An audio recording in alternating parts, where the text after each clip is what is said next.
Victor, termină cu figura asta de om necăjit. Mă faci de rușine în fața tatălui meu. Cine se mărită cu un mecanic crezând că o să aibă o viață?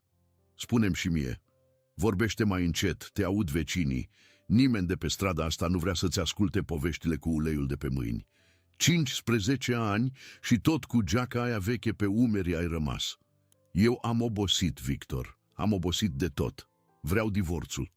Nu mai am ce să-ți explic. Semnează și gata. Mă numesc Victor Micu.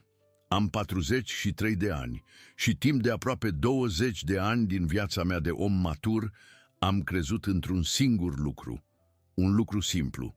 Dacă un bărbat muncește în tăcere, își ține mâinile curate de rușine, ajunge la timp și nu se plânge de nimic, atunci casa lui stă în picioare orice s-ar întâmpla. Am greșit.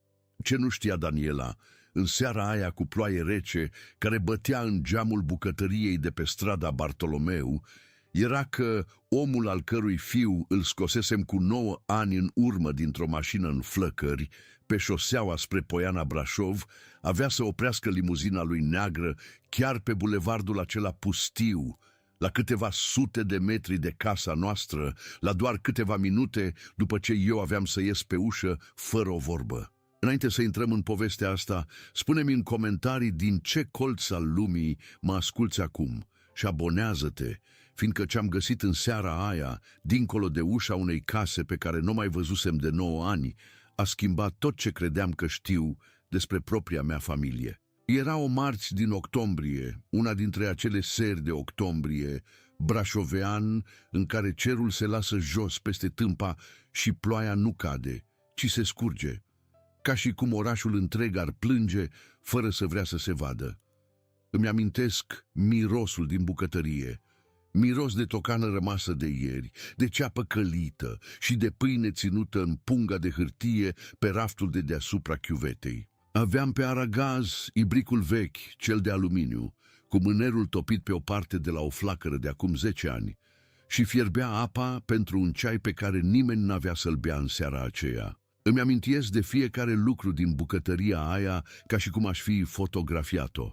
Fața de masă cu carouri roșii și albe, decolorată la mijloc de la atâtea ștergeri. Ceașca albastră de porțelan, ciobită la buză, din care beam cafeaua în fiecare dimineață de 15 ani. Ventilatorul mic de pe frigider, care nu mai răcorea nimic, dar zumzăia liniștitor, ca o insectă bătrână.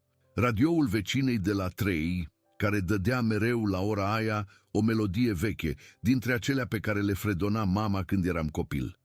Și în mijlocul tuturor acestor lucruri obișnuite, Daniela stătea rezemată de tocul ușii, cu brațele încrucișate la piept, și îmi spunea că totul se terminase. N-am ridicat vocea, n-am cerut explicații, n-am întrebat de când, cu cine, de ce, n-am spart nimic, n-am dat cu pumnul în masă, n-am plâns în fața ei. Am pus paharul jos, pe fața de masă cu carouri, încet, ca și cum aș fi avut grijă să nu-l crăp.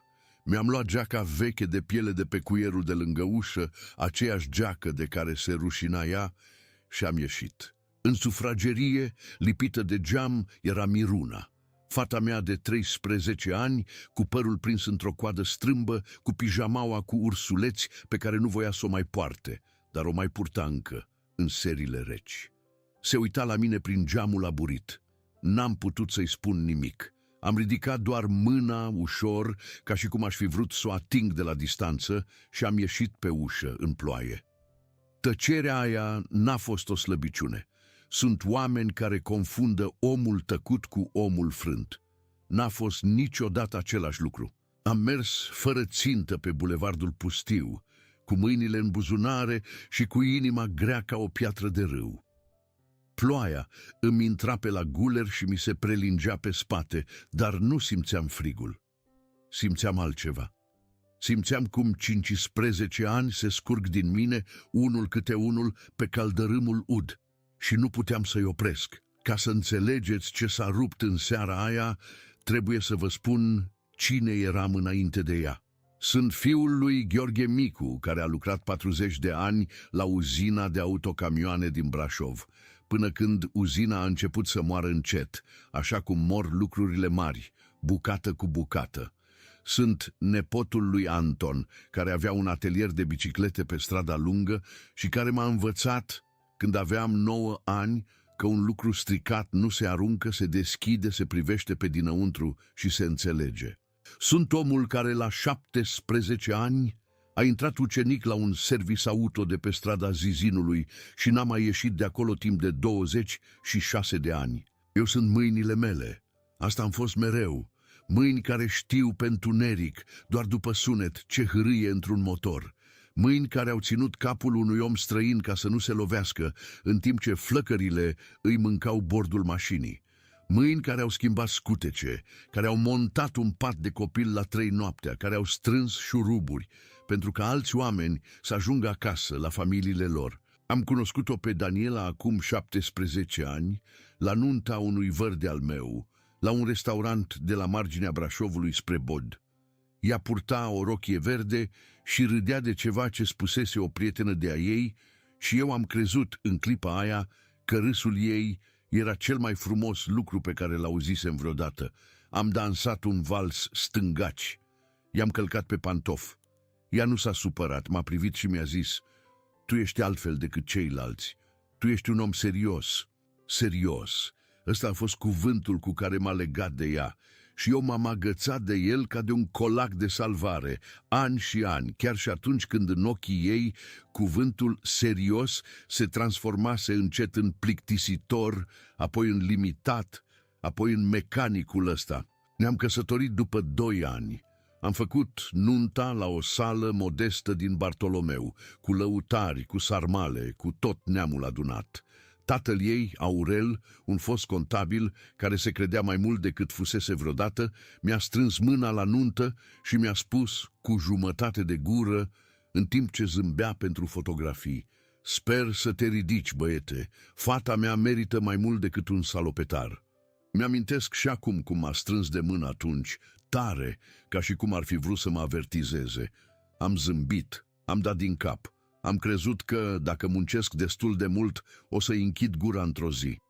Am crezut că respectul se câștigă cu palmele bătătorite. Am crezut că dacă aduc bani acasă în fiecare vineri, dacă nu lipsesc de la nicio cină, dacă repar tot ce se strică prin casa lor și prin casele rudelor lor, fără să cer un ban, o să vină și ziua în care o să mă privească drept om, nu drept unealtă. Am greșit de toate cele 3 ori. Vinerea, tatăl Danielei mă chema să-i schimb uleiul la mașină. Duminica mă chema fratele ei să-i pornească vreo mașină de tuns iarba stricată. La aniversări, la Crăciun, la Paște, eu eram cel care se ridica de la masă să vadă de ce nu mai trage soba, de ce s-a înfundat chiuveta, de ce nu mai merge televizorul. Și după ce reparam totul, mă întorceam la masă, iar conversația mergea mai departe fără mine, ca și cum eu nici n-aș fi fost acolo. Aurel mă prezenta invitațiilor noi așa: "El e soțul Danielei." Niciodată cu numele. Soțul Danielei. De parcă numele meu ar fi fost prea puțin ca să merite pronunțat. 20 de ani de rutină fac asta dintr-un om. Dar eu nu voiam altceva. Chiar nu voiam. Aveam o casă, aveam o fată pe care o iubeam mai mult decât aerul, aveam un serviciu unde eram respectat de clienți, dacă nu și de socri. Îmi ajungea. Sau, așa credeam. Acum trebuie să vă spun despre acea zi de acum 9 ani, fiindcă totul pornește de acolo, deși eu n-aveam să o știu decât mult mai târziu. Era o duminică de vară, din iulie, dintre acelea în care asfaltul de pe șoseaua spre Poiana Brașov fierbe și aerul tremură deasupra lui. Mă întorceam de la o intervenție, un domn rămăsese pe drum cu radiatorul spart, iar eu mă dusesem cu trusa în geanta din portbagaj. Coborăm încet cu geamurile deschise când am văzut la o curbă o mașină ieșită de pe carosabil, izbită într-un parapet, cu botul îndoit și cu fum ieșind de sub capotă.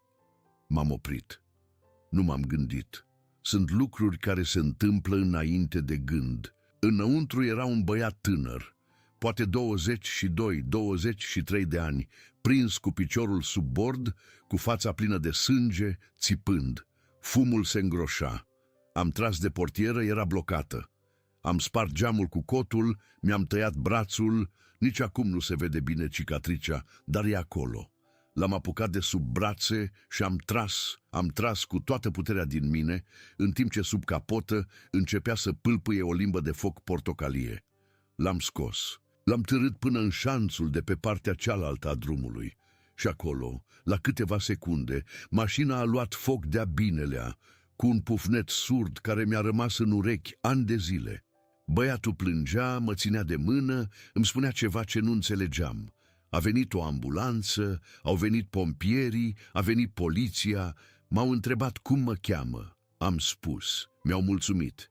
Băiatul a fost dus la spital. Eu mi-am legat brațul cu o cârpă din trusă și m-am întors acasă. N-am cerut nimic, n-am spus nimănui, nici măcar Danielei, decât că m-am tăiat la un geam la muncă.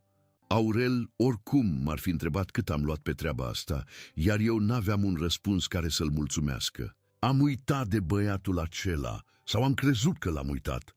Dar unele fapte nu te uită ele pe tine, chiar dacă tu le uiți pe ele. Acum să mă întorc la seara cu ploaie. Mergeam pe bulevardul pustiu, ud până la piele, când la câteva sute de metri de casă, în dreptul unui gard viu, o limuzină neagră, lungă și lucioasă, cum nu vedeai des prin cartierul nostru, a frânat brusc cu un scârțâit ascuțit. Și exact în clipa aia, din traficul de pe cealaltă bandă, a țâșnit un câine. Un ciobănesc mare, cu blana udă lipită de trup, cu lesa ruptă târându-se după el, orbit de spaimă, alergând drept spre mijlocul șoselei, unde venea din sens opus un camion cu remorcă. N-am stat pe gânduri. Iarăși, înainte de gând, m-am aruncat. L-am prins de zgardă cu o clipă înainte ca farurile camionului să ne treacă peste amândoi. Am căzut cu el pe asfaltul ud, l-am strâns la piept, iar el tremura tot și mă lingea pe față, speriat, ca și cum eu aș fi fost singurul lucru sigur din lumea aia de faruri și claxoane. Din limuzină a coborât un om în vârstă, palid, cu mâna la piept, cu părul alb răvășit de vânt. Se uita la câine, apoi la mine, apoi iar la câine și tremura și el, la fel ca animalul din brațele mele. Rege, șoptea el, rege, băiatul meu, era să te pierd. A venit spre mine, s-a lăsat greoi pe vine lângă noi în ploaie, cu pantofii lui scumpi în băltoacă și a luat capul câinelui în palme. Apoi m-a privit lung, cu ochii aceia bătrâni și umezi, și ceva s-a schimbat pe chipul lui. A încremenit. Dumneata, a zis, dumneata ești... Stai, te cunosc. 9 ani, șoseaua spre Poiana. Băiatul din mașina care ardea. Am rămas mut, nu înțelegeam nimic. Fiul meu, a zis el cu vocea tremurând. Andrei, tu ești omul care mi-ai scos fiul din mașina aia. Nu ți-am putut mulțumi niciodată. Ai plecat înainte să-mi revin. Te-am căutat, dar poliția n-avea voie să-mi dea date, iar tu ai dispărut. Preț de o clipă lungă. Am rămas amândoi acolo, în ploaie, 2 bărbați lăsați pe vine pe un asfalt ud, cu un câine tremurând între noi, în timp ce 15 ani de căsnicie se prăbușeau la câteva sute de metri distanță într-o bucătărie cu fața de masă în carouri. Mă numesc Cornel Antonescu, a spus el și mi-a întins mâna. Numele nu-mi spunea nimic atunci. Aveam să aflu mai târziu că era unul dintre cei mai bogați oameni din tot Ardealul. Fabrici de mobilă, terenuri, hoteluri la munte, o firmă de construcții care ridicase jumătate din clădirile noi de la marginea Brașovului. Dar în seara aia era doar un bătrân speriat care aproape își pierduse câinele și care mă privea de parcă aș fi fost o fantomă venită din trecutul lui. Trebuie să vii cu mine, a zis, ești ud leoarcă, o să răcești. Hai, măcar până se oprește ploaia. Am vrut să spun nu, sunt omul care spune nu la mila oamenilor. Dar în seara aia nu aveam unde să mă întorc, casa mea nu mai era casa mea. Așa că am urcat în limuzina aceea neagră, cu câinele ud pe genunchi și am plecat prin ploaie, fără să știu că viața mea tocmai se rupsese în 2, partea de dinainte de seara asta și partea de după. Nu știam încă, dar peste 8 luni, femeia care în seara aia îmi spusese să semnez și să plec, avea să stea de cealaltă parte a unei mese, cu ochii în pământ, în timp ce un judecător avea să citească niște hârtii care aveau să schimbe totul. Dar până acolo era drum lung și greu. Zilele care au urmat au fost cele mai negre din viața mea. Am ajuns la fratele meu, Marius, care stă într-o garsonieră din Săcele, la marginea Brașovului, aproape de dealuri.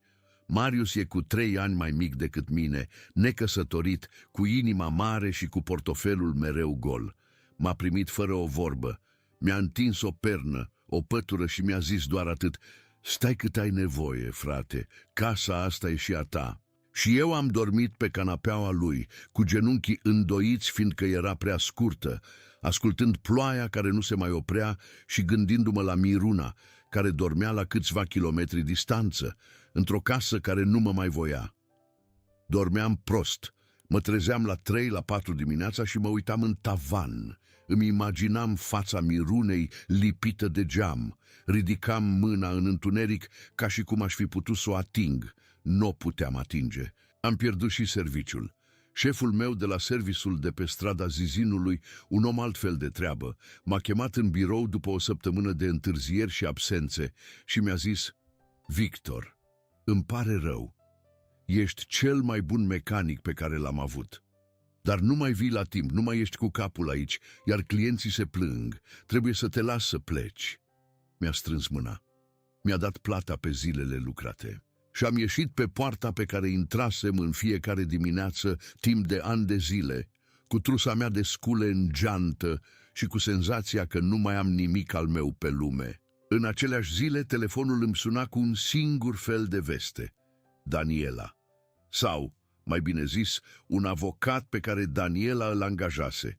Un tânăr cu voce rece care îmi spunea că doamna Micu dorește custodia exclusivă a minorei Miruna și că ar fi în interesul tuturor să semnezi de bunăvoie. În interesul tuturor, a zis.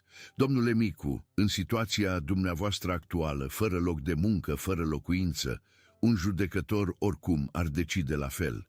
E mai simplu să acceptați. Am închis telefonul.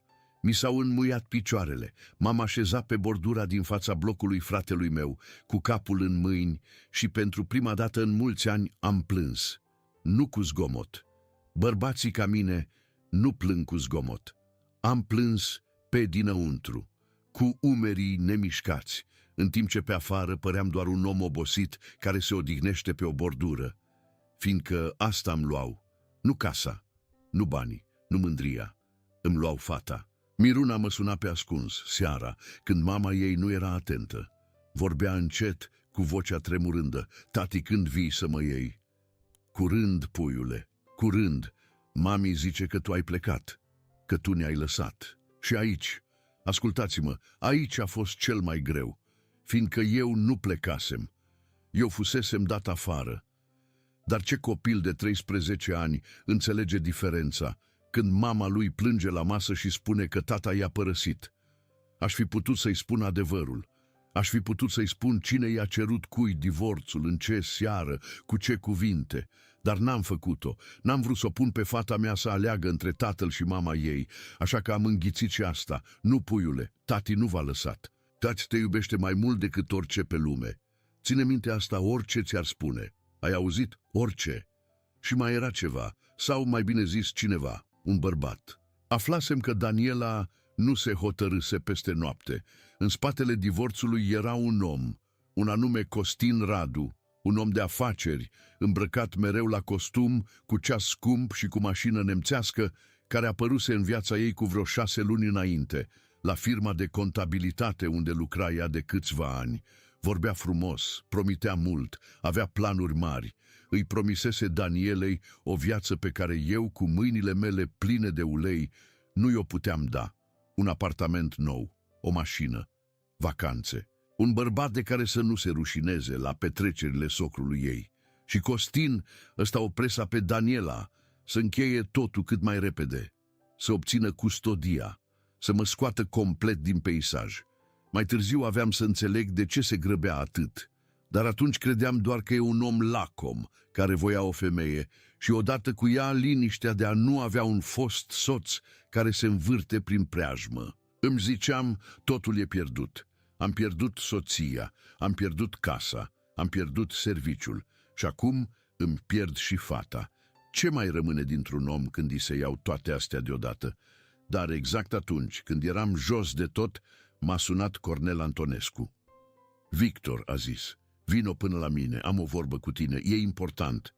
Casa lui Cornel era pe un deal, spre Poiana, o casă mare, dar nu îngânfată, cu piatră și lemn, cu un foc care ardea în șemineu și cu mirosul acela cald de casă locuită de om cu suflet. Rege, câinele, a venit să mă întâmpine la ușă, m-a recunoscut, mi-a pus labele pe piept, mi-a lins mâna. Cornel a râs, vezi? De când l-ai salvat, nu mai are ochi decât pentru tine. Câinii țin minte, câinii nu uită cine i-a scos din foc. Ne-am așezat lângă șemineu. Mi-a turnat un ceai fierbinte, cu miere și cu ceva tare pe deasupra, ca să te încălzească pe dinăuntru, a zis. Și apoi mi-a vorbit deschis cum vorbesc oamenii bătrâni care nu mai au timp de pierdut. Victor, am aflat prin ce treci, am oamenii mei, iartă-mă că am întrebat pe aici, pe colo. Ți-ai pierdut serviciul, nevasta te-a dat afară, îți vor și fata. E mult pentru un singur om. Am dat din cap, n-am zis nimic. Ce era de zis? Ascultă-mă, a continuat el. Vreau să deschid un atelier auto în oraș. Un service adevărat, mare, cu tot ce trebuie. Am terenul, am banii, am tot. Îmi lipsește un singur lucru, un om în care să am încredere să-l conducă, un om care știe meserie și care e cinstit. Te vreau pe tine. Am rămas cu ceașca în mână. Domnule Antonescu, Cornel, nu pot să iau așa ceva. Nu de la dumneata. Am făcut ce am făcut acum 9 ani, fiindcă așa trebuia făcut, nu ca să iau plată. Dacă iau atelierul ăsta acum, e ca și cum aș fi salvat băiatul pentru bani. Și n-a fost așa. Cornel m-a privit lung. Preț de o clipă lungă, focul a fost singurul care a vorbit în camera aia, trosnind în lemnul de fag. Victor, a zis el în cele din urmă, fiul meu Andrei are astăzi 31 de ani, e însurat. Are un băiețel de 2 ani pe care îl cheamă tot Andrei. Toate astea există fiindcă tu, într-o duminică de iulie, nu ai trecut mai departe. Cum crezi tu că se plătește așa ceva? Cu bani? Banii nu plătesc o viață. O viață se plătește cu altă viață. Iar eu nu-ți dau atelierul ăsta ca să te răsplătesc. Ți-l dau, fiindcă tu ești exact omul de care are nevoie. Cinstea nu se cumpără, Victor, iar tu ai din belșug. Și atunci, în timp ce vorbeam, s-a întâmplat ceva ce mi-a tăiat respirația. I-am povestit lui Cornel despre situația mea, despre divorț, despre bărbatul din spatele lui. Am pomenit numele, Costin Radu. Cornel a pus jos ceașca, încet, foarte încet. Fața lui, care fusese caldă și blândă toată seara, s-a schimbat. A îmbătrânit cu 10 ani într-o singură clipă. Cum ai spus că-l cheamă? A întrebat cu o voce care nu mai era a lui. Costin Radu. S-a ridicat, s-a dus la fereastră, a privit afară, în noaptea neagră de deasupra Brașovului, mult timp, fără să spună nimic. Când s-a întors, avea ochii aceia ai oamenilor care au văzut prea multe. Victor, a zis, Costin Radu e nepotul meu. Am crezut că n-am auzit bine. Nepotul meu, a repetat, fiul surorii mele, Dumnezeu s-o ierte. L-am crescut ca pe copilul meu după ce a murit ea. L-am adus în firmă. I-am dat tot, iar el, acum 7 ani, a falsificat acte, a furat bani din firmă, sute de mii. Și când l-am prins, în loc să-și ceară iertare, a scuipat pe tot ce-i dădusem și a plecat trântind ușa. L-am dat afară din familie. N-am mai vrut să-i aud numele. Și acum îmi spui că e logodit cu nevasta ta și că-ți vrea fata. Camera s-a învârtit cu mine, lups peste lups. Câte fire se împleteau deodată într-un singur ghem. Deci, am zis eu încet, omul care vrea să-mi ia fata este nepotul certat al omului al cărui fiu l-am salvat. Lumea e mai mică decât credem, Victor, a zis Cornel, mai ales pe la noi. Iar oamenii ca Costin nu se schimbă. Dacă a mințit atunci, minte și acum. Dacă a furat atunci, fură și acum. Și dacă e cu nevasta ta, atunci Nu e din dragoste. Costin nu iubește. Costin socotește. Întrebarea e ce socotește el la nevasta ta. N-aveam un răspuns, dar întrebarea aia mi s-a înfipt în minte ca un ghimpe și n-am mai vrut să iasă. Am plecat de la Cornel în noaptea aia cu mai multe întrebări decât venisem, dar și cu ceva ce nu mai avusesem de săptămâni întregi, o urmă de speranță, nu fiindcă mi se oferise un atelier, ci fiindcă pentru prima dată simțeam că nu mai eram singur împotriva a tot. Am acceptat până la urmă să conduc atelierul, nu de dragul banilor, ci fiindcă un om trebuie să aibă unde să-și pună mâinile, altfel mâinile îl mănâncă pe dinăuntru. Iar mâinile mele, fără muncă, mă mâncau viu. Am început să lucrez. Am ales locul, o hală veche pe strada Zizinului, nu departe de serviciul din care fusesem dat afară. Am comandat scule, elevatoare, tot ce trebuia. Mă trezeam la 5 dimineața, mă duceam acolo, munceam până seara târziu, iar munca aia m-a ținut în picioare în zilele în care altfel m-aș fi prăbușit. Aveam iar un rost, aveam iar mâini ocupate. Dar acasă, la casa care fusese a mea, lucrurile se înrăutățeau. Costin aflase cine sunt. Într-o seară m-a sunat Daniela. Prima dată de la divorț că mă suna ea, nu avocatul. Victor, a zis, și vocea ei era rece ca gheața de pe tâmpa iarna. Am auzit că te învârți pe lângă Cornel Antonescu. Ce cauți acolo? Ce urmărești? Nu urmăresc nimic, Daniela. Lucrez. Costin zice că te folosești de bătrân, că i-ai băgat pe gât cine știe ce minciuni ca să pui mâna pe banii lui. Zice că ești în stare de orice, acum că n-ai nimic de pierdut. Am strâns telefonul în mână. Am tăcut o clipă. Sunt oameni care confundă omul tăcut cu omul frânt. N-a fost niciodată același lucru.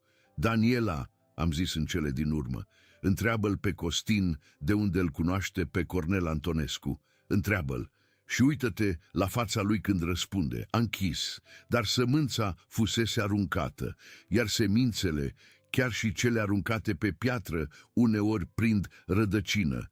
Costin a înțeles repede că eram o amenințare și, ca toți oamenii care mint, a atacat exact în felul în care atacă mincinoșii, inventând despre mine ceea ce el însuși era. A început să spună în stânga și în dreapta că sunt bețiv, că am datorii, că am jucat banii casei la pariuri, că de-aia a divorțat Daniela de mine, sărmana, că nu mai suporta un soț alcoolic și dator vândut. A dus până și la avocat niște hârtii măsluite, niște pretinse dovezi că aș fi împrumutat bani de la cămătari. Eu, care în viața mea n-am dus un pahar de tărie la gură decât la nunți și la înmormântări. Eu, care n-am avut niciodată o datorie neplătită.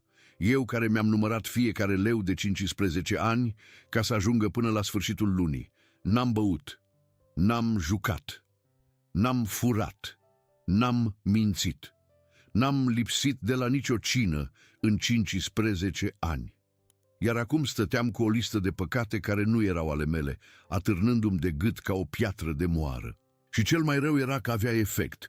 Judecătorul de custodie, o femeie serioasă și obosită, care văzuse mii de cazuri, se uita la hârtiile lui Costin și se uita la mine. Un bărbat fără serviciu stabil, fără locuința lui, care dormea pe canapeaua fratelui și cântărea. Cântărea în defavoarea mea. Am ajuns la un punct în care avocatul meu, un om cum se cade pe care mi-l recomandase Cornel, mi-a spus deschis: Victor, îți spun cinstit, așa cum stau lucrurile acum, o să pierzi custodia. Ai împotriva acuzații, chiar dacă sunt false. Ai împotrivă lipsa unei locuințe stabile. Iar de partea cealaltă e o femeie cu casă, cu serviciu, cu un logodnic, cu bani. Judecătorii se uită la stabilitate. Trebuie să găsim ceva. Repede. Tot ce clădisem în ultimele săptămâni se clătina din nou. Mi se părea că sunt un om care sapă un puț în nisip. Cu cât sap mai adânc, cu atât mi se surpă mai repede pereții peste mine. Și apoi, ca și cum n-ar fi fost destul, s-a îmbolnăvit Miruna. M-a sunat Daniela într-o noapte, la 12 și ceva. Era altfel de data asta. Nu mai era gheața de pe tâmpa în vocea ei, era spaimă. Victor, Miruna are febră mare, 40 de grade, delirează, nu-mi scade cu nimic, nu știu ce să fac. M-am ridicat de pe canapea în întuneric. Fratele meu s-a trezit și el. În 5 minute eram amândoi în mașina lui veche, gonind prin Brașovul adormit spre casa de pe strada Bartolomeu. Fata mea zăcea în patul ei, roșie la față, cu ochii sticloși, mormăind cuvinte fără șir. Am pus mâna pe fruntea ei și am simțit cum ardea. Sunt mâini care știu doar după atingere ce e în neregulă. Ardea prea tare. La spital, am zis. Acum, am dus-o în brațe până la mașină. Am dus-o la spital, la urgențe. Am stat pe holul acela cu lumini reci toată noaptea, eu de o parte, Daniela de cealaltă, fără să ne vorbim, uniți doar de frica pentru copilul din spatele ușii. Costin nu era acolo. Îl sunase, dar avea o întâlnire importantă de dimineață și ce să facă el la spital, doar nu era medic. Am stat eu. Am stat toată noaptea când, spre dimineață, a ieșit medicul și a spus că febra scăzuse, că era o infecție urâtă, dar că fata avea să se facă bine. Mi s-au înmuiat genunchii. M-am rezemat de perete și am simțit, pentru prima dată în multe săptămâni, mâna Danielei pe umărul meu. Mulțumesc că ai venit, a zis ea încet. Ai venit imediat. E fata mea, am zis. Voi veni întotdeauna, orice ai crede tu despre mine. Preț de o clipă lungă ne-am privit acolo, pe holul spitalului, 2 oameni care fuseseră cândva un întreg și care acum erau 2 bucăți sparte. Și în ochii ei am văzut ceva ce nu mai văzusem de mult. Îndoială. Nu față de mine, față de povestea pe care i-o vânduse Costin. Când Miruna s-a trezit în dimineața aia, m-a văzut lângă pat și a întins mâna spre mine. Tati, ai venit. Am venit, puiule, și n-o să plec. Dar exact atunci am înțeles că trebuia să iau o decizie pe care o amânasem de săptămâni. Fiindcă Miruna se îmbolnăvise de la certuri, de la tensiunea din casă, de la mama care plângea și logodnicul care striga și avocații care sunau. Copilul meu se topea între 2 adulți care se sfâșiau. Și eu aveam de ales. Puteam să tac, să merg mai departe cu demnitate, să nu spun nimic despre Costin, să nu murdăresc pe nimeni, să sper că adevărul iese cumva la lumină de la sine. Riscul să-mi pierd fata. Judecătorul avea să dea custodia mamei, iar Costin avea să se mute în casa aia, lângă Miruna, pentru totdeauna. Sau puteam să vorbesc, să scot la iveală ce știam despre Costin, furtul, actele falsificate, trecutul lui, riscul, să par un om răzbunător, un fost soț ranchiunos care aruncă cu noroi ca să câștige un proces. Am ales adevărul, nu adevărul urlat, nu adevărul aruncat ca o piatră, adevărul așezat pe masă, cu dovezi, în liniște, în fața oamenilor potriviți. M-am dus la Cornel. Am nevoie de ajutorul tău, i-am zis. Nu pentru mine, pentru fața mea. Costin o să o crească pe Miruna dacă nu-l opresc. Un om care a furat, a mințit, a falsificat. Un om care nici măcar n-a venit la spital când copilul ardea de febră. Nu pot să las asta. Cornel s-a ridicat. S-a dus la un birou vechi de lemn masiv, a descuiat un sertar și a scos un dosar gros, legat cu sfoară, îngălbenit de ani. Am păstrat totul, Victor, a zis. 7 ani am păstrat dosarul ăsta, toate actele pe care le-a falsificat. Extrasele de cont care arată banii furați din firmă, 58.000, mutați bucată cu bucată, în sume mici, timp de 14 luni, ca să nu se observe. Declarațiile martorilor. Chiar și o înregistrare, o ședință în care recunoaște, crezând că nu-l aude nimeni. N-am făcut nimic cu ele. N-am vrut să-l bag la închisoare. Era fiul surorii mele. Am vrut doar să nu-l mai văd. Dar acum e altceva. Acum e vorba de un copil. Ia-le. Sunt ale tale. Am luat dosarul. Îl țineam în mâini și-mi tremurau. În dosarul ăla era adevărul. Iar adevărul, când e așezat pe hârtie, cu date, cu sume, cu semnături, e mai puternic decât orice țipăt. Nu știam încă, dar peste 3 săptămâni, toate hârtiile alea aveau să fie citite cu voce tare într-o sală de judecată, iar fața Danielei avea să se schimbe pentru totdeauna. Dar înainte de sala de judecată, A fost o altă seară. O seară pe care n-o s-o uit cât trăiesc. Costin, care simțea că îi fuge pământul de sub picioare, a hotărât să joace totul pe o carte. A aflat, nu știu cum, că mă întâlnisem cu Cornel. A aflat că bătrânul îmi dăduse dosarul. Și, cuprins de panică, a făcut ce fac oamenii disperați. A venit direct la mine. Eram la atelier, seara târziu, singur, terminam de montat un elevator. A intrat pe ușă cu pași mari, cu costumul lui scump, cu ceasul lui scump, cu fața roșie de furie. Tu, a zis, tu, salopetarul, crezi că poți să te pui cu mine? Crezi că un bătrân senil și niște hârtii vechi o să conteze în fața banilor mei? M-am șters pe mâini cu o cârpă. L-am privit, n-am ridicat vocea. Nu vreau nimic de la tine, Costin, vreau doar fata mea. Fata ta, a râs el, urât. Fata ta o să mă strige pe mine tată în 6 luni, iar tu o să repari mașini până mori, cu unghiile pline de negreală, așa cum te-ai născut. Ăsta ție locul, ai priceput, jos, sub noi. Femeia aia s-a măritat cu tine dintr-o greșeală de tinerețe și acum și-a revenit. Am tăcut. L-am lăsat să vorbească, fiindcă un om care e sigur pe minciunile lui vorbește mult, iar un om care are adevărul de partea lui poate să aștepte. Costin, am zis într-un târziu, știu de furt, știu de actele falsificate, știu de cei 58.000,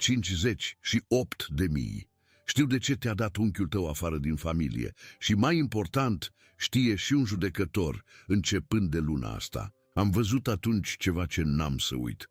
Toată furia i s-a scurs de pe față, dintr-o dată ca apa dintr-o chiuvetă când tragi dopul.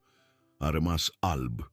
Buza de jos i-a tremurat o clipă, doar o clipă pe care a încercat să o ascundă strângând din dinți. Mâna lui, care ținuse arătat spre mine, a căzut încet pe lângă corp. N-ai nicio dovadă, a șoptit. Bătrânul a distrus totul acum 7 ani. Bătrânul nu distruge nimic, am zis. Bătrânul păstrează. 7 ani a păstrat totul, Costin, fiindcă oamenii ca el știu că într-o zi adevărul o să aibă nevoie de martori. A plecat trântind ușa, așa cum plecase din familia lui Cornel cu ani în urmă. Dar de data asta nu mai avea unde să fugă. A venit ziua înfățișării. Era o marți din decembrie, o zi geroasă, cu zăpadă murdară pe marginile trotuarelor și cu un cer alb, apăsător, deasupra Brașovului. Tribunalul era o clădire veche, cu coridoare lungi și reci, cu bănci de lemn pe care așteptau oameni cu viețile în mâini. Am venit cu avocatul meu și cu dosarul lui Cornel. Cornel a venit și el, în persoană, îmbrăcat sobru, sprijinit într-un baston, cu o demnitate de om care nu se mai teme de nimic. Prezența lui singură a schimbat aerul din sală. Daniela era acolo, palidă, cu Costin lângă ea. El zâmbea, un zâmbet lipit, forțat, de om care încearcă să pară stăpân pe situație.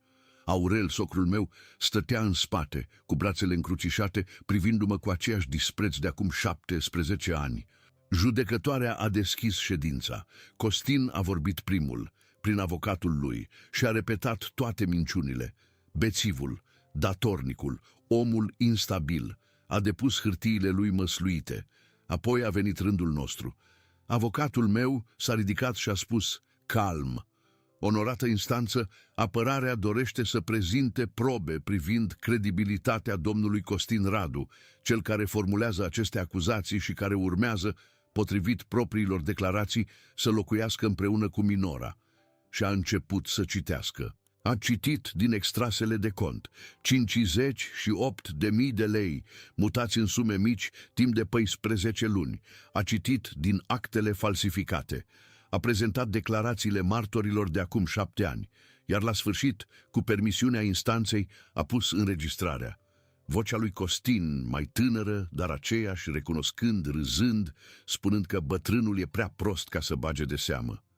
În sală s-a lăsat o tăcere ca de piatră. M-am uitat la Daniela și am văzut totul pe fața ei. Am văzut cum se prăbușea încet o poveste pe care o crezuse 6 luni. Umerii ei au coborât cu 1/2 de centimetru. Culoarea i-a fugit din obraj. toată dintr-o dată. Mâna i s-a deschis peste piept, ca și cum ar fi uitat cum se respiră. Iar ochii ei pe care îi cunoșteam de 17 ani s-au umplut de o groază liniștită, groaza omului care înțelege brusc că a fost mințit și că a crezut minciuna împotriva celui care nu-l mințise niciodată. S-a întors spre Costin, iar Costin nu mai zâmbea. Zâmbetul îi înțepenise într-un colț al gurii, strâmb, ca o mască ce începea să crape. Costin l-am auzit pe Daniela șoptind: "E adevărat? Ai furat de la unchiul tău?" El n-a răspuns și tăcerea lui a fost răspunsul. Judecătoarea a amânat pronunțarea, dar toată lumea din sală știa deja cum se va termina. Un om care a falsificat probe în instanță, care a mințit sub jurământ, care are un trecut de furt și fals, un asemenea om nu primește dreptul de a fi în preajma unui copil. Iar acuzațiile lui împotriva mea, prăbușite ca un zid de nisip, se întorseseră împotriva lui. Am ieșit pe coridorul rece al tribunalului. Cornel m-a bătut pe umăr, fără o vorbă. Uneori, tăcerea a doi bărbați spune mai mult decât toate cuvintele. Daniela m-a ajuns din urmă pe scări. Era altă femeie decât cea care îmi spusese într-o bucătărie să semnez și să plec. Avea ochii roșii, mâinile îi tremurau. "Victor," a zis. "Victor, iartă-mă, eu am crezut, Doamne, ce-am crezut? L-am crezut pe el, împotriva ta. După 15 ani, l-am crezut pe un străin împotriva ta. N-am zis nimic o clipă. Preț de o clipă lungă, m-am uitat la femeia cu care împărțisem o viață și am simțit toate cele, furia veche, durerea, dragostea care nu moare de tot niciodată, oboseala. Daniela, am zis într-un târziu, nu-ți cer să te întorci. Nu de asta am făcut ce am făcut. Am făcut-o pentru Miruna, pentru ca fata noastră să crească lângă adevăr, nu lângă un om care minte. Atât. Restul e trecut. A plâns cu adevărat acolo pe scările reci ale tribunalului, iar eu am lăsat-o să plângă. Sunt lacrimi pe care un om trebuie să le plângă singur, chiar dacă ești lângă el. Costin a fost alungat din casa de pe strada Bartolomeu, unde apucase să-și aducă lucrurile, din viața Danielei. Cornel, ca să pună capăt odată pentru totdeauna, a redeschis vechile probe și le-a dat mai departe unde trebuia, iar Costin, care trăise ani întregi din combinații și din firme fantomă, s-a trezit dintr-o dată cu totul spulberat. Afacerile lui, clădite pe minciuni, s-au prăbușit una câte una, așa cum se prăbușesc toate lucrurile clădite pe nisip. A plecat din Brașov. Nimeni n-a mai auzit de el. Judecătoarea mi-a dat custodia comună a Mirunei. Fata avea să stea și la mine și la mama ei, iar deciziile mari le luam împreună. Nu era răzbunare. N-am vrut niciodată să-i o iau Danielei. Un copil are nevoie și de mamă și de tată. Am vrut doar dreptul de a fi tatăl fetei mele, iar acum îl aveam scris pe hârtie cu ștampilă. Am deschis atelierul. Service Automicu. Scria pe firma de la intrare pe strada Zizinului. Cornel a insistat să-mi pună numele, nu pe al lui. "E munca ta, Victor, poartă-ți numele cu cinste." Am angajat oameni, băieți tineri, cu mâini bune, pe care i-am învățat ce m-a învățat pe mine unchiul Anton, că un lucru stricat nu se aruncă, se deschide, se privește pe dinăuntru și se înțelege. Atelierul a mers bine, foarte bine. Oamenii au înțeles repede că la mine mașina se repară cinstit, fără să te fure nimeni, iar Miruna a început să vină la atelier după școală. Stătea pe un scaun în colț, își făcea temele, mă privea cum lucrez. Într-o zi mi-a zis: "Tati, mă înveți și pe mine să schimb o roată?" Și eu, cu mâinile pline de vaselină, am simțit că mi se umple pieptul de ceva ce nu mai simțisem de mult. Fericire simplă. Fericirea unui om care nu mai are nimic de dovedit nimănui. Am câștigat-o pe Miruna înapoi, nu dintr-o dată, ci zi cu zi, cu răbdare, cu prezență, fiind acolo, la fiecare serbare, la fiecare durere de burtă, la fiecare seară în care avea nevoie să vorbească. fiindcă dragostea unui copil nu se cumpără și nu se câștigă cu o singură faptă mare. Se câștigă cu 1000 de fapte mici, în 1000 de zile obișnuite. Rege, câinele, a rămas cu mine. Cornel a zis că așa e drept, că el m-a ales pe mine în seara aia ploioasă, nu invers. L-am botezat din nou, în glumă, Grivei, cum se cheamă câinii la noi, iar Grivei a devenit tovarășul nostru de fiecare seară, fiindcă între timp mi-am luat o casă mică, cu curte în Săcele, la marginea orașului, aproape de dealuri, cu un cais în față și cu un gard de scânduri pe care l-am vopsit chiar eu, într-o duminică, cu Miruna alături, amândoi plini de vopsea verde până la coate. Pentru prima dată în foarte mulți ani, seara, când mă așezam pe treapta din fața casei, cu Grivei la picioare și cu Miruna făcându-și temele la masa din bucătărie, prin geamul luminat, simțeam că respir cu tot pieptul. Era o seară de mai, îmi amintesc, una dintre acelea în care cerul de deasupra săcelelor se face roz și aerul miroase a iarbă tăiată și a liliac. Miruna a ieșit, s-a așezat lângă mine pe treaptă și a pus capul pe umărul meu. Grivei ne-a pus botul pe genunchi. N-am spus nimic, niciunul. Nu era nevoie. Sunt tăceri care sunt pline, nu goale. Tăcerea aia era plină de tot ce contează. Și mi-am amintit de tăcerea din seara aia cu ploaie, când am ieșit pe ușă fără o vorbă, cu geaca veche pe umeri. Am înțeles atunci ceva ce nu înțelesesem în noaptea aia neagră. Tăcerea mea din seara aia n-a fost o înfrângere, n-a fost frică, n-a fost slăbiciune, a fost începutul unei vieți clădite pe demnitate, nu pe furie. Fiindcă aș fi putut să urlu în seara aia, aș fi putut să sparg pahare, să sparg uși, să spun cuvinte pe care nu le mai poți lua înapoi niciodată. Și dacă aș fi făcut-o, Miruna m-ar fi văzut altfel. M-ar fi ținut minte ca pe un tată care țipă.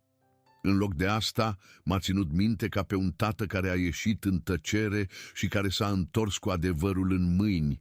Am crezut ani de zile că respectul se câștigă, arătând că ești tare. Am crezut că trebuie să dovedesc mereu ceva, socrului, nevestei, lumii întregi. Am crezut că un om se măsoară după cât de sus urcă. Am greșit. Un om se măsoară după cum stă în picioare când totul se prăbușește în jurul lui.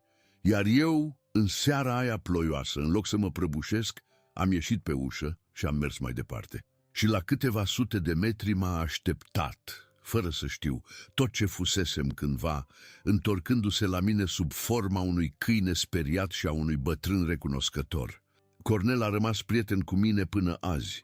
Vine duminica la noi, în Săcele, cu fiul lui Andrei și cu nepotul, micul Andrei, care are acum 4 ani și care se joacă cu Grivei prin curte până cade de oboseală. Bătrânul stă pe treaptă lângă mine, bem un ceai cu ceva tare pe deasupra, ca să ne încălzim pe dinăuntru și privim dealurile. Vezi, Victor, mi-a zis odată, fiul meu trăiește fiindcă tu nu ai trecut mai departe într-o duminică de iulie. Iar tu trăiești cu adevărat fiindcă nu ai trecut mai departe într-o seară de octombrie, când era mai ușor să te lași dus de furie. Suntem amândoi oameni care s-au oprit când trebuia. Ăsta e tot secretul, băiete, să te oprești când trebuie. Iar cu Daniela ne-am împăcat. Nu ca soții, anii aceia s-au dus și nu se mai întorc, dar ca 2 părinți care iubesc același copil. Vine la sărbările Mirunei. Ne salutăm. Uneori bem o cafea, vorbim despre fată, despre viitor, despre ce liceu. Mi-a cerut iertare de multe ori. I-am spus, de fiecare dată același lucru, că nu mai e nimic de iertat, fiindcă un om care ține ranchiună care o piatră care nu-l lasă să se ridice, iar eu voiam să mă ridic. Și m-am ridicat. Într-o duminică, nu de mult, Miruna a intrat în bucătărie, unde eu tăiam ceapă pentru o tocană, cu aceeași ceașcă albastră ciobită, de care nu m-am putut despărți, pusă pe pervaz. Era 4 după amiază. Prin geam intra soarele. Grivei dormea sub masă. Miruna a luat un cuțit, s-a așezat lângă mine și a început tăcută să curețe morcovii. N-a spus nimic. Doar a stat acolo, lângă mine, făcând ceva, împreună cu mine, iar eu am înțeles în clipa aia că am tot ce mi-am dorit vreodată. Povestea asta ne aduce aminte că un bărbat nu se măsoară după cât de tare țipă atunci când e lovit, ci după cât de drept rămâne în picioare atunci când îi se ia totul și după ce anume alege să clădească din bucățile rămase. Dacă ești un om care muncește cu mâinile și cineva te-a făcut vreodată să te simți mai puțin decât ești din cauza meseriei tale, ia mâine, chiar mâine, care e o zi de lucru, unealta cu care îți câștigi pâinea, cheia, mistria, condeiul, volanul și ține-o 5 minute în palmă, în tăcere, cu ochii închiși, cronometrează pe telefon și adu-ți aminte câți oameni ajung acasă seara datorită mâinilor tale. Fă asta mâine, nu poi mâine, mâine.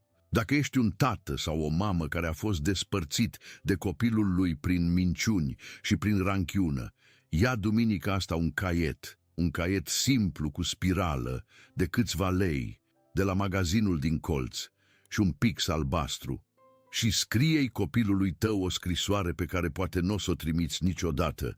Scrie tot ce n-ai apucat să-i spui, tot adevărul pe care l-ai înghițit ca să nu-l rănești. Pune scrisoarea într-un plic, scrie data pe el și păstrează-o. Într-o zi când copilul o să fie mare, o să o citească și o să știe cine ai fost cu adevărat. Fă asta duminica asta, cu pixul albastru, la masa din bucătărie. Iar dacă ești un om care a ieșit vreodată pe o ușă în tăcere, crezând că e sfârșitul, ia terțul de lemn al bunicii tale sau orice lucru mic pe care îl ții de la cineva care te-a iubit, fără să-ți ceară nimic, și pune-l vinerea asta pe pervazul de la bucătărie, la vedere, ca să-l vezi în fiecare dimineață când îți faci cafeaua. Fiindcă tăcerea uneori nu e sfârșitul, e doar începutul la ceva pe care încă nu-l poți vedea. Aceste scenarii se nasc din creativitate umană autentică și din dorința de a privi în față adevăruri despre demnitate și iertare. Inteligența artificială a fost doar un copilot, un ajutor care a organizat gândurile pentru ca mesaje puternice despre curaj, adevăr și tăria omului să poată atinge inimi în toată lumea. Dacă poveștile ca aceasta îți vorbesc, știi unde să le găsești. Echipa de producție, scenariu și subiect Quinn Fung, dezvoltarea personajelor și concepția vizuală Chris Nguyen, scrierea scenelor și adaptarea scenariului David Nguyen. O echipă pasionată, dedicată să aducă această poveste la viață.